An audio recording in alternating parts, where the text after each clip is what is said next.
Hey Eurovision fans, it's Tom coming to you from Dublin. I'm back for another Eurovision reaction video. Today I'm going to be reacting to Stay by Monika Linkyte. She's representing Lithuania in Eurovision 2023. I'm going to listen, react and see how this could do in Liverpool. So let's kiki. So first of all, I'm going to talk about Lithuania in the competition, then I'm going to react to her final performance from Pabandom, Naujo, and finally I'm going to talk about if I think this can qualify or not. So if you want to skip to any of those parts, you can use the time bar. I'll leave timestamps in there. Lithuania have been in the competition since 1994, but they've never been in the top 5. Their best ever result was LT United. We're the winners in 2006, which I'm a big fan of. I think they would have come top 5 in 2020, so really lucky there. They were actually one of the favourites to win. In the end, I don't think they would have won, but I definitely think that would have been top 5, so really sad that they kind of missed out on that top 5 result there. In the last few years, Pabandom Naujo has taken, their national final, Pabandom Naujo has taken on a new styling. I think it's been really successful. It looks more professional. It's still quite long, a lot of heats. I think the end result is that the actual final show is a pretty enjoyable product. They're the most successful country of the Baltics with an overall qualification rate of 64%, which is actually quite above average. Since 2018, excluding jury, 2019, I thought that song was awful. I think that Lithuania have kind of gone up a level. Ayeva was excellent. The Roop, 2 years in a row, had really great songs. Last year, Monika Linkyte brought a real class in it. She's really popular within the community. She gave a song that was in Lithuanian as well, that had a really different style from everyone else, and kind of surprised by how well it did. So yeah, I kind of like this niche they're building out for themselves. I feel like they're in the process of finding their own kind of unique place in Eurovision. I don't feel like they're copycats. I feel like they're growing. I feel like it's pretty slow, but I do feel like there's this gradual progression with them and they're improving. So my main thing for Lithuania is I just want them to be pushing for that top 5 spot and, eventually pushing for the win as well. Estonia have won, Latvia have won. They both kind of won in that noughties time when it was a little bit easier to win. There were less countries, it was televote only, that we had the weird qualification thing where some countries were excluded. I do want to see Lithuania get that first win within the next 10 years, and that top 5 within the next 3 to 5 years, I think would be a goal, my personal goal. Pabandom Naujo happened last night. In case you haven't seen it, I've already done a reaction to it. I'll leave a link in the eye up here. I wasn't aware that jury trumped televote. So in the end, Monika won the jury, Ruta won the televote, only by a little bit. She was only a tiny bit ahead, but because Monika won the televote, that trumps the televote. Now that is quite unusual. We saw it last year with North Macedonia, but that was only a 1-year national finals. We know that happened in Spain in 2017. Generally, tie breaks are broken by the televote, so it is a little bit unusual, but it has been written in the rules. People have been telling me since way back in 2000. It happened in 2014 as well, so that's always how it's been done. It does a little bit of transparency when the winner knows 2 of the members of the jury quite well, because Monika, who represented Lithuania in 2015, her song was written by 2 members of the jury. So look, I would understand if some of the other contestants probably feel a little bit hard done by. At the end of the day, she won because of her jury score and she knows 2 of the members. I think they should probably aim next year that the contestants don't know the jury members, or maybe have a panel who advises, but then have independent voters for an international jury or something. I do think that's something that just doesn't look great. In any case, Monika still won. When I reacted to her song initially, I really loved the ending.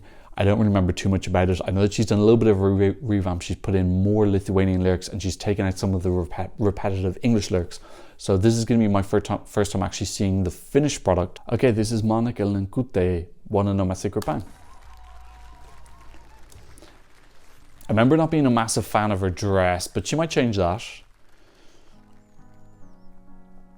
Yeah, I don't mind the color. I think it's just the shape of it. It just looks a bit...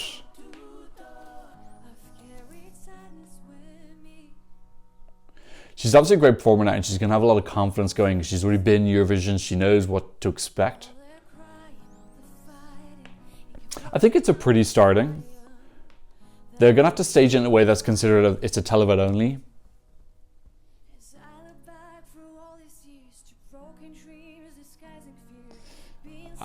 Yeah, lyrically wise, I can't pick out anything really magical. That sun coming behind her with the first big note is really pretty, and that does actually work well with her dress.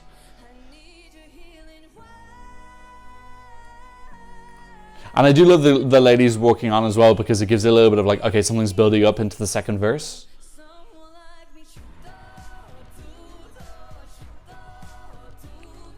I think this is a bit now that was quite repetitive English in the previous version. So yeah, when it's in Lithuania, you don't know what it means. It's actually fine. She's a really competent performer. I'm not worried or concerned about whether she'll be able to deliver this at all in Liverpool.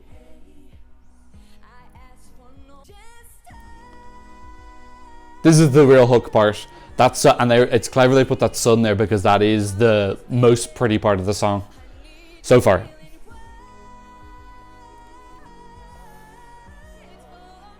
And the vocal's lovely because it's not too shouty. It's got a little bit of vulnerability. It's quite pretty.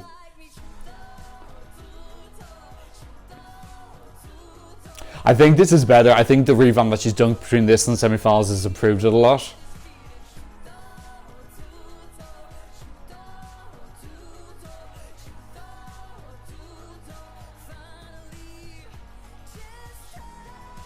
And this is just clever staging. There's no props, there's no big gimmicks, but this like team and these girls coming around her, it's just nice. And already you can use this in Liverpool. I'd like them to elevate it more, but it's ready to go in most ways. This bit's stunning, absolutely stunning. I love this like shamanic ritual. That woman behind her, the image behind it is really gorgeous. The red lighting, there's a real special moment. I wish they cheekily alluded to it earlier, because there's some things that will work and some things that don't. Like the song is not super wow. Like there's things I like. First of all, I really love that sun coming out of her, but when she's given those big notes, I think it's really important to pick out your most impactful moment of the song and pair it with a really strong image. We've seen that with so many people who've done really successful in Eurovision, is that they highlight what the special part is. So anyone who's kind of like daydreamer or whatnot will see that visual and then they'll tune in and then they'll pick out that key moment. So that's really clever. I kind of get the coloring of the dress because it looks really great with those yellows and whatnot from the dawning sun. I think the cut of the dress is just a little bit ugly. Reminds me a little bit of Telemovish from Conan Osiris. Just a little bit too much going on. Too many ruffles, too many frills, too many kind of sharp edges. So I would like something that's a little bit prettier looking. I actually don't mind the color though now, and it's quite a different new color as well that we haven't seen in Eurovision before. She's an amazing performer, great voice. Again, not like the best singer ever, but even when she does the big notes, there's any small cracks feel intentional or feel like they add to the song, which is about her like persevering. Some of the lyrics on the verses are actually quite nice, like kind of talking about her. Yeah, I've carried sadness with me. I hid it well since 16. So stuff like that feels like kind of like more real and personal is nice. But then there's like a couple of cliches, you know, like the previous English version, my heart is beating, finally my heart is beating, it's just like repeated like 8 times. Just changing that in for the shuto tuto, which is just, what does that mean? Google Translate's telling me it means tuto o tuto. So I'm sure that's an incorrect translation. So I don't officially know what that means. So I have found one person on Twitter who's just defined it. They're saying shuto tuto is a magic spell that helps one hear their own inner voice. Try it sometime. That's kind of cute. So yeah, lyrically there are some cute things. I wonder how much that is actually going to be translated across to the casual viewer. I do think there's some decent strong melody here. I don't think it's the most right song, but I definitely don't think it's bad either. I think actually in hindsight this will probably be the only other song that I download from the national final apart from Gabrielis. I definitely feel that changing of the shuto tuto for the English lyrics helps it immensely as an English speaker. Just that repetition of what feels like a slightly cliched English phrase for a like traditional Lithuanian magic spell, for me just makes it a lot more enjoyable. Staging wise, I think they've already got a couple of really good ideas. Obviously now when they're probably going to keep working on and build up even more. I hope that she keeps the backup dancers. I like that kind of bit where they walk out. I think it gives something visually interesting at the start of the second verse. Plus when they're coming in around her as well, I think that's a lovely moment. It's not something that's done to death in Eurovision either. I do think that it'll work nicely as a story. It makes sense. Plus it means that she's got a support team around her when she goes. So I think that's some good idea as well. Obviously now I hope that they have like even more visuals other than the sun. I feel like the parts in between the sun, I didn't notice the visuals as much. The real key part for me though is that end bit. I absolutely love that last 15 seconds with, it looks almost like a pagan god or something behind her or some sort of like ritualistic thing, and they've got this red light on her. Oh, it's really beautiful. And then it's like this more calm chant with the backup singers. I just worry that it's like they've left their best bit for the end. I almost wish they would maybe start with that in the first 5 seconds, start with that lighting, or start with that one behind her but not have to chant, and then maybe revisit it at the end. I think that would be like putting a little Easter egg that people might want to sit around and wait for. Or maybe just put it earlier in the song, maybe just for like a split second, or have it flash on the screen or something like that. I think it's so pretty, and for me it was like really the most striking thing from when I did my first reaction. It just seems a shame that some people might miss it because it's right at the end. I feel like it might be a little bit lost just being so late. Okay, so can this qualify? So this is in the second half of the second semi-final. So as I speak about on my channel, being in the second half automatically gives you approximately around 10% more qualification chance. Plus it's a televote only semi-final this year, which means we know that televoters, there's more tuning in later on in the show as well. Or also there's a bias towards people who tune in late being the ones who actually end up voting, rather than people who watch the start of the show but then leave. Also, we know that Lithuania has a pretty good diaspora. Now, the usual diaspora countries for Lithuania, which are Norway, Ireland, UK, are all in the first semi-final. So is Latvia as well. They have got Estonia, I presume Poland does as well. So yeah, I don't think they're going to get like much of that diaspora effect this year at all. I still think this will probably go through. First of all, we know that she's going to be a really solid performer. We don't need to worry about her like flopping or anything like that, or not being able to sing it well. I feel like they've got some good visual ideas already, and they've got 2 months to improve that even further. It's not like a total ballad song. It does like have a dance beat coming in. So, you know, not that no ballads are going to qualify this year, but I do feel like ballads are at a slight disadvantage compared to if there was a jury. But she's in the second half.